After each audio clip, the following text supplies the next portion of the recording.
भातकुल तालुक्यातील कोल्हापूर येथील श्री कृपा गॅस एजन्सी या ठिकाणी जे आहे मोठ्या प्रमाणात जे आहे सकाळपासून नागरिकांच्या सिलेंडर खरेदी करण्यासाठी रांगा लागलेल्या आहे। माझ्या पाठीमागे बघू शकता की या ठिकाणी जे आहे एवढ्या कडाक्याच्या उन्हामध्ये जे आहे सकाळपासून नागरिक सिलेंडर घेण्यासाठी मोठ्या प्रमाणातही या ठिकाणी गर्दी केलेली आहे। मोठ्या प्रमाणात जे आहे रांगा देखील लागलेल्या आहे आणि सकाळपासून या ठिकाणी जे आहे सिलेंडर केव्हा मिळणार असा देखीलही येथील नागरिकांना प्रश्न पडलेला आहे।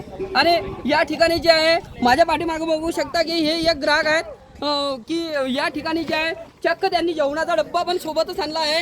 त्यांचं जे आहे त्यांचा आता नंबर लागते की नाही लागत अशी ही चिंता त्यांना पडलेली आहे। आपण थेट त्यांच्या प्रतिक्रिया जाणून घेऊया। मोठ्या प्रमाणात जे आहे या ठिकाणी जे आहे रांगा लागलेल्या आहे आणि या ठिकाणी जे आहे हे भाऊ आहे यांच्या प्रतिक्रिया थेट आपण आता जाणून घेऊया। भाऊ, या ठिकाणी तुम्ही जेवण करण्यासाठी चक्क डब्बा आणलेला आहे, काय सांगू शकणार?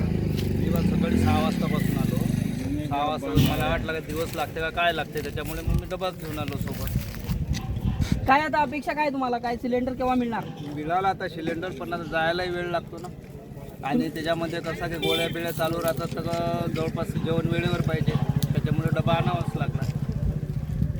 अनेक ठिकाणी वरून आलेले जे आहे ग्राहक या ठिकाणी जे एजन्सी केंद्रावर मोठ्या प्रमाणात सकाळपासून आलेले आहे आणि काही ग्राहकांचे देखील आजार असल्यामुळे ते देखील आपल्या जेवणाचा डब्बा घेऊन वेळेवरच त्यांना जेवण करावं लागत आहे, असे देखील या ठिकाणी जे आहे प्रतिक्रियाही उमटत आहेत। गजानन कोपे, न्यूज टुडे, अमरावती, भातकुली।